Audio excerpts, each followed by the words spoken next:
Salut la compagnie, c'est Jules Melon et aujourd'hui dans la pensée des critiques, je suis invité par l'ami Yannick. Comment vas-tu? Hola. Et oui, alors hola, certes, mais on va pas parler d'un film espagnol cette fois-ci. Non. Parce que la dernière fois on avait causé de Madres Paralelas, que vous pouvez voir un petit peu l'affiche ici, même si c'est sûrement coupé. Non, là on va partir en Australie pour parler tout simplement de ton film de chevet, peut-être. Oui, on peut dire ça, même plus. Voilà, le fameux Muriel, ou en version originale, Muriel's Wedding, et au Québec peut-être, Le mariage de Muriel. on ne sait pas, mais on imagine. Donc, réalisé par P.J. Hogan, voilà, qui a fait d'autres films, notamment à Hollywood après. Oui, le mariage de mon meilleur ami, ma best friend wedding, toujours une histoire de mariage. Voilà. Et alors au casting, il s'agit ici des quasi-débuts, du moins dans un rôle principal de la fameuse Toni Collette, que vous avez pu apprécier dans Sixième Sens, Hérédité, entre autres. Et à ses côtés, une actrice qui a eu une moins grande carrière depuis, hein, Rachel Griffiths. Oui, qui a fait après un film où elle avait le premier rôle, qui n'a pas vraiment marché, mais qui a le don d'exister et qui s'appelle Me, Myself, I. Voilà. Et on peut citer aussi la présence de Bill Hunter, qui, plus ou moins la même année, à la même époque, a joué dans Priscilla Folle du désert. Pour préciser aussi que dans le deuxième film de P.J. Hogan, elle avait un petit rôle où elle faisait une des demoiselles d'honneur dans le mariage. De Rachel Griffiths. Voilà, Voilà. tout à fait. Et donc, et d'autres acteurs, actrices, on ne va pas nommer ici, mais par contre, petit synopsis rapide, Muriel vit avec sa famille dans une station balnéaire qui a un nom inventé, hein. Purpose Pit, qui peut être traduit par le crachat du marsouin ou la fosse de l'objectif. Mais il y a un marsouin sur le panneau. Voilà, c'est le marsouin. Et donc sa famille ne l'aime pas trop, enfin, surtout son père qui rabaisse tout le monde. Et Muriel ne se sent pas bien. Elle est un peu en surpoids, mais c'est pas ça le souci à la rigueur, c'est que par rapport aux autres, elle n'est pas acceptée. Non. Et même voilà, elle traîne avec des filles superficielles, elle a envie d'être comme elle, mais en fait ça ne passe pas, et à un moment elle se fait rejeter, et elle décide de tout plaquer. Exactement. Voilà, pour partir à Sydney, où elle va rencontrer le personnage de Rachel Griffiths qui s'appelle Rhonda.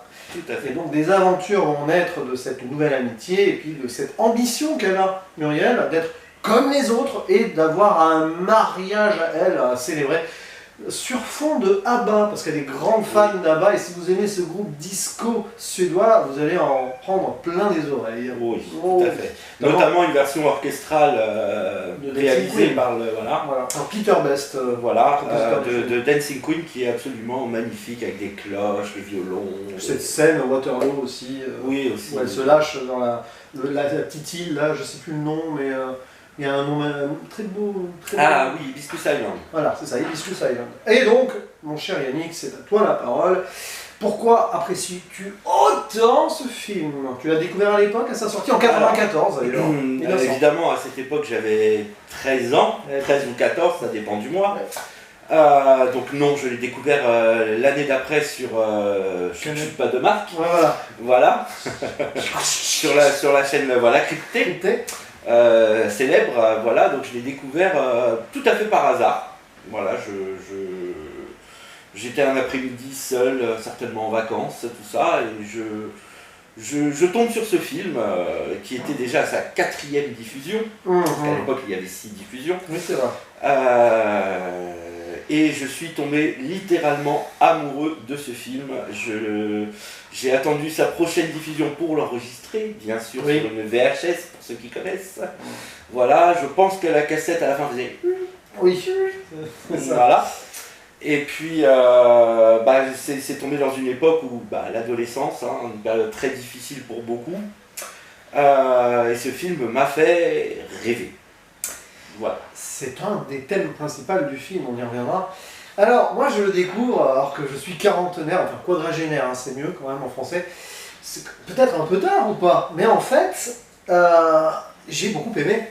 Et il est rassuré, parce qu'il ne savait pas. J'ai caché mon avis. C'est étonnant parce que c'est un film qui est à la fois simple sur plein de choses, mais qui a une profondeur et une seconde lecture et quelque chose de très émouvant derrière. Alors c'est une comédie, oui, mais une comédie dramatique. Grinçante, cynique sur la société. Donc il y a ici australienne, mais pas que, des faux semblants, des apparences, de cette ambition qu'on peut avoir, aussi de cette potentielle prédestination par rapport à l'éducation qu'on a reçue. Parce que là, le père, c'est tout un personnage, on y reviendra en spoiler plus en détail. Et j'ai été déjà très attaché au personnage de Muriel, qui n'est pas, c'est pas tout blanc, tout noir non plus. C'est très intéressant de voir. Il faudra la partie spoiler parce que. Mais il y a une évolution, c'est pas. Il y a une évolution, mais une évolution un peu forcée. Par les événements, bien sûr. Mais c'est vrai que elle a cette ambition-là de sortir de ce petit patelin qui porte son nom, et là, rien qu'avec le nom, ça fait pas rêver. La famille qui ne fait pas rêver non plus. Non, et inadaptés sociaux. C'est ça. Et tout cet entourage-là, assez malsain et toxique, à entendre dire. Et c'est une fois signée, enfin libre, qu'elle va tenter autre chose et rencontrer cette fille qu'elle a rencontrée avant d'ailleurs. Sur Hibiscus Island, et après c'est pas Hibiscus Island, je me suis trompé, je crois, mais c'est. C'est une île en tout cas. C'est une île en tout cas. Qui est, paradoxe, ravagée après par une tornade à la télé, donc on sent déjà le côté de la tempête de la vie qui se lâche. C'est ça.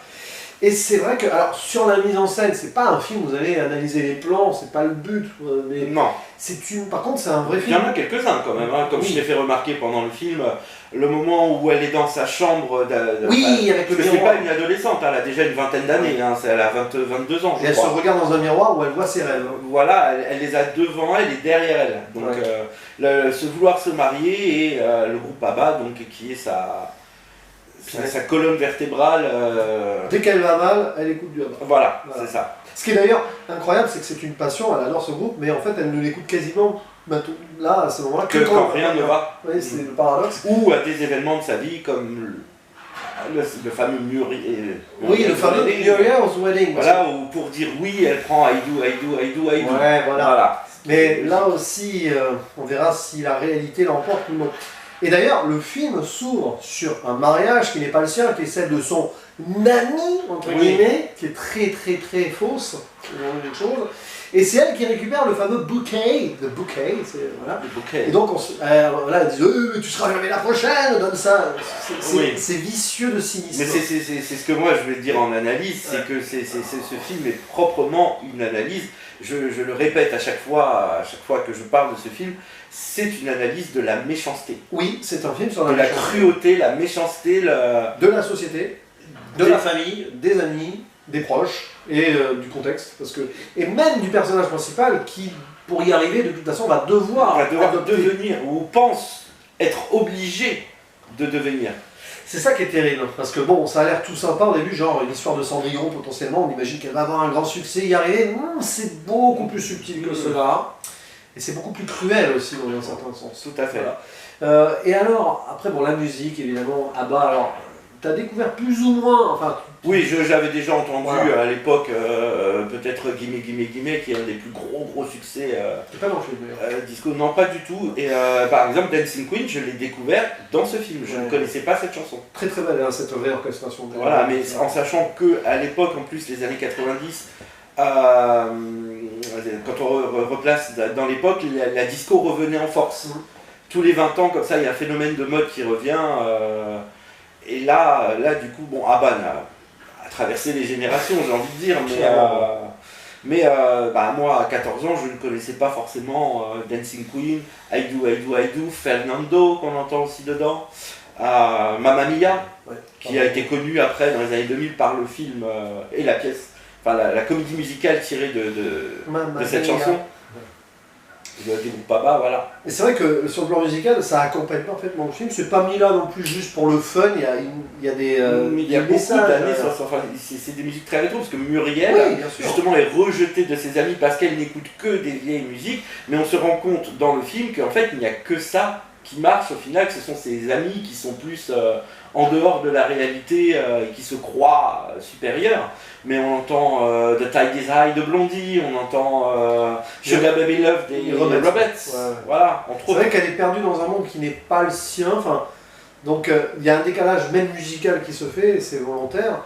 Et ce que je voulais dire aussi, c'est que les chansons ne sont pas choisies par hasard. Par exemple, Fernando, au moment, elle regarde les étoiles avec Ronda, comme ça. Là, enfin, elles se sentent bien. C'est vrai que les chansons sont Waterloo, c'est quand elle gagne une bataille alors que d'autres la perdent. De l'autre côté, c'est ça. Il y a ce jeu de miroir. Puis d'ailleurs, cette scène Waterloo où elle danse, il n'y a pas de spoil, mais c'est un peu le fameux Karma is a bitch. Enfin, elle triomphe et en même temps, là, son ennemi juré est en train de se battre. C'est ça, il y a ça. L'histoire de tromperie et tout. Donc Dancing Queen, c'est la chanson par excellence où qui l'a fait rêver. Elle veut être la reine du bal, la reine de... Voilà, il y a donc I Do, que j'ai dit pendant son mariage, donc qui est voilà. Bah oui, I Do, c'est oui quoi. Oui, voilà, et d'ailleurs, scène de mariage, sans en dire plus pour l'instant, parce que c'est quand même la zone spoiler, mais on sait qu'il va y avoir quelque chose quand même. Oui. Ça va vous rappeler un film sorti la même année, c'est 4 mariages et un enterrement. Voilà, tout à fait. Et d'ailleurs, n'oublions pas que ce film a eu un beau petit succès alors qu'il est sorti au milieu de Pulp Fiction et The Mask. Et oui, la même semaine. La même semaine sortaient les deux gros mastodons à côté et il a quand même réussi à se faire son petit succès d'estime. Et puis après coup oui, puis après oui, dans la longévité. Avec la fameuse expression Tu es terrible Muriel. You're terrible Muriel, qui est rentré un petit peu dans le langage courant, notamment en Australie. Chaque fois que je parle de ce film, tout le monde me sort cette réplique. Tu es terrible Muriel. C'est la sœur. Oui, c'est la sœur de la...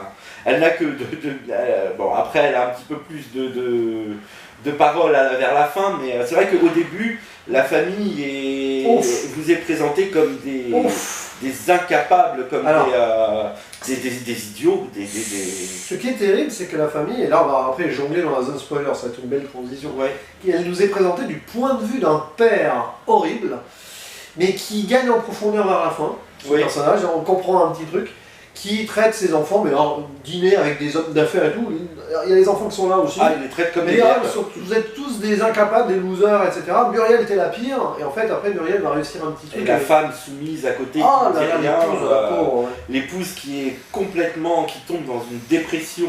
Et alors que débarque, comme par hasard, là, à chaque fois, Daryl Chambers, qui, voilà. Qui est le comique un peu... D'une certaine manière, le comic relief du mais à chaque fois. Mais quelle coïncidence! Mais pas que le comic relief. Et ça, maintenant, du coup, on va y rentrer parce que là, on trépine, mais on va un peu expliciter un peu plus avec la zone spoiler.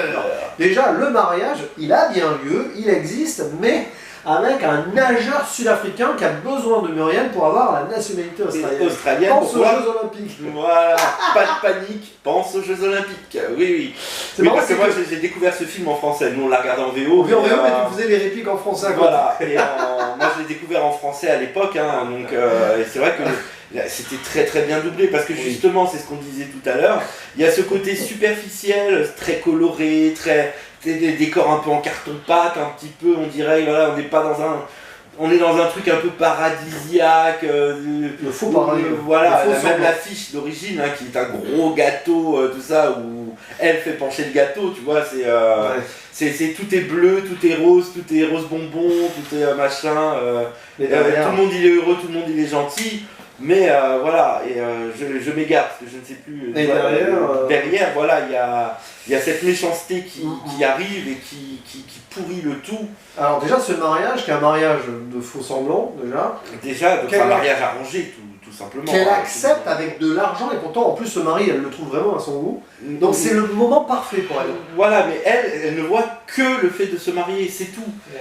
Et du coup, en faisant ça, elle plonge en plein dedans, dans la méchanceté, dans la cruauté, puisque son amie, sa meilleure amie, qui l'a un petit peu valorisée, parce que c'est grâce à cette femme qu'évidemment elle sait qu'elle est quelqu'un, mais elle décide de changer en changeant son prénom en Marielle. Elle pense être une autre personne, mais elle devient une personne absolument, elle devient le double de son père, finalement. C'est ça. Et alors, en parallèle, pour rajouter à cela, sa meilleure amie, Rhonda, après une partie de sexe à 3, elle se fait mal.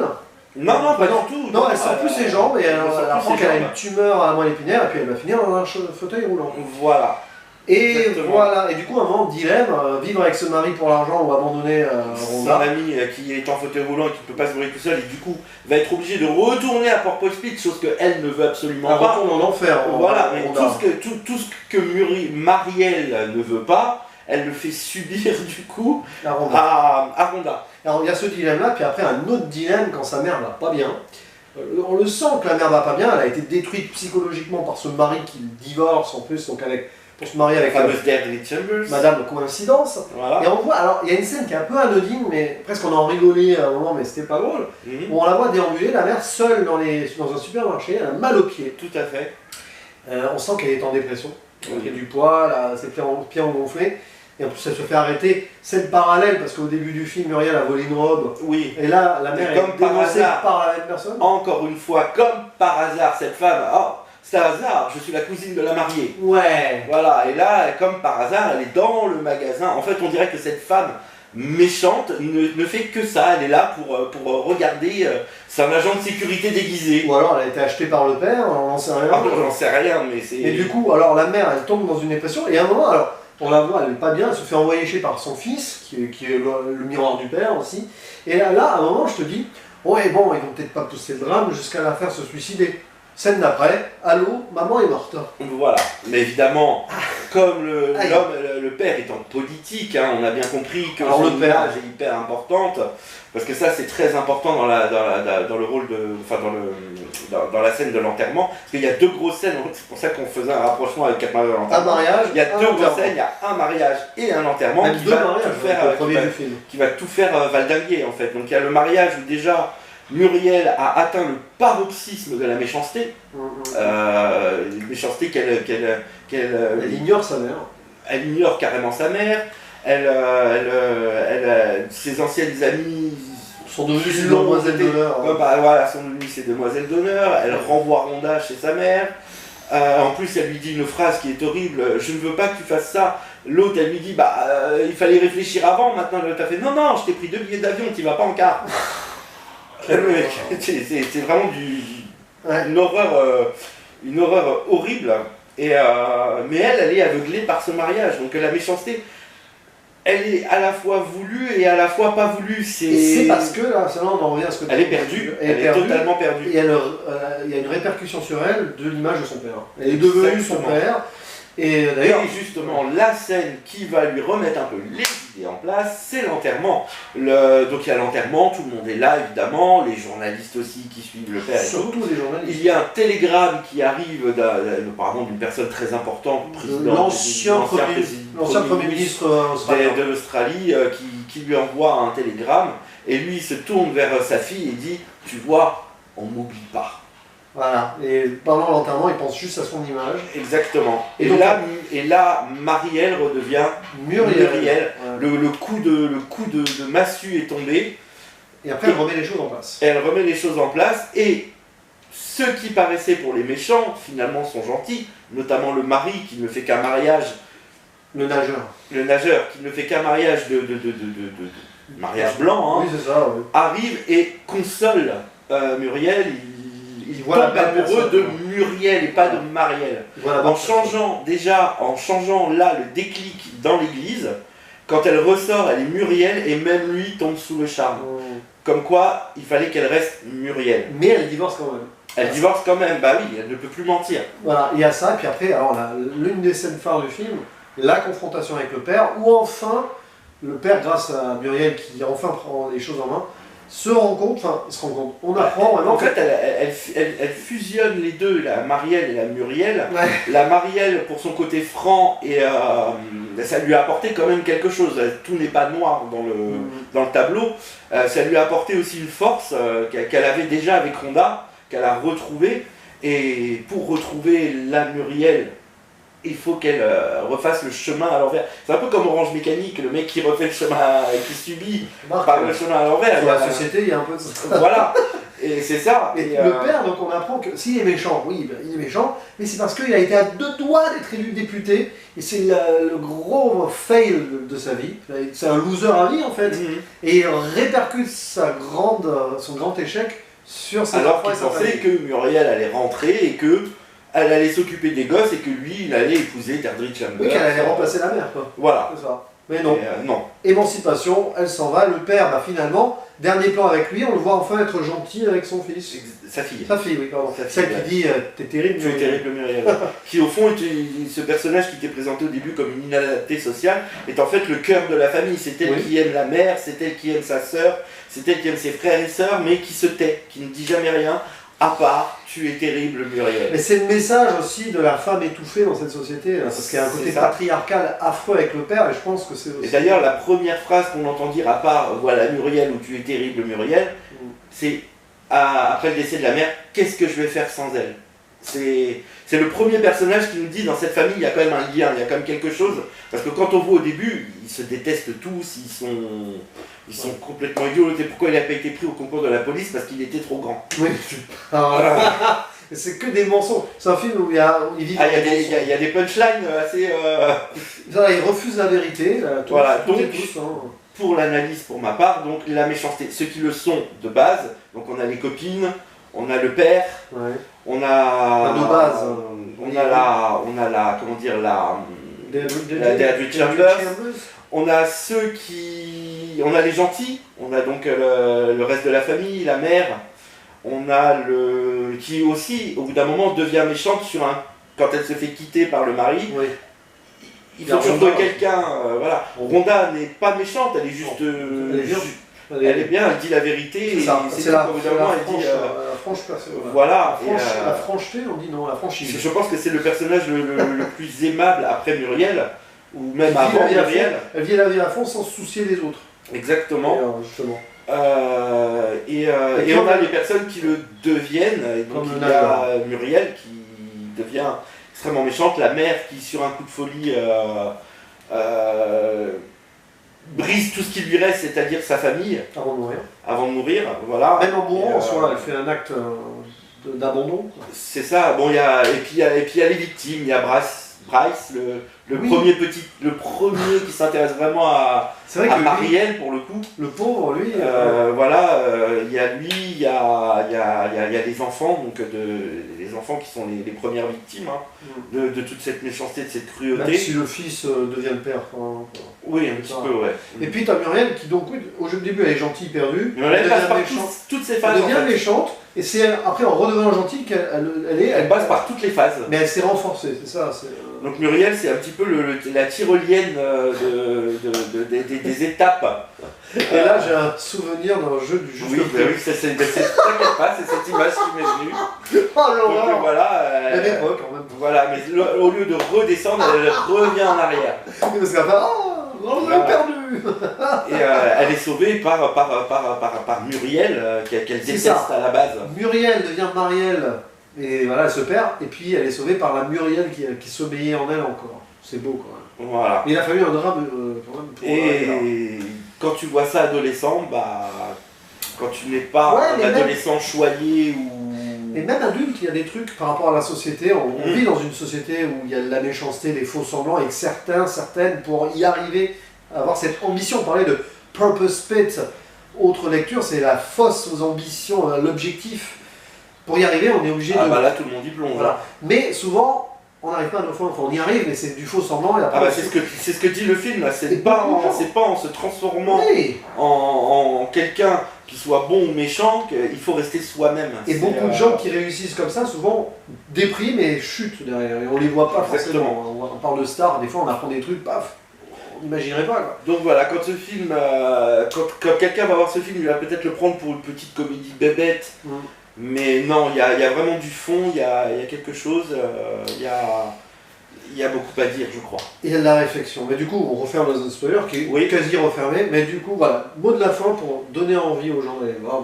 Tu vas dire que c'est mon film préféré ne donnera pas forcément envie aux gens d'y aller. C'est le film préféré de quelqu'un qui voit énormément de films. Donc, ça veut dire quelque chose quand même. Voilà, et c'est surtout un film qui n'a pas vieilli, puisque... Il y a un cachet à années 90 quand même, mais dans les thématiques et dans l'histoire, ça n'a pas vieilli. Et vous pouvez même le regarder en français, parce que je trouve que la version française d'époque était très intelligente, parce que ils ont des voix à peu près normales, mais par exemple, les copines ont vraiment des voix d'idiotes, et je pense qu'ils auraient... Les acteurs auraient dû, à l'original, être un petit peu plus comme ça. La version française apporte énormément.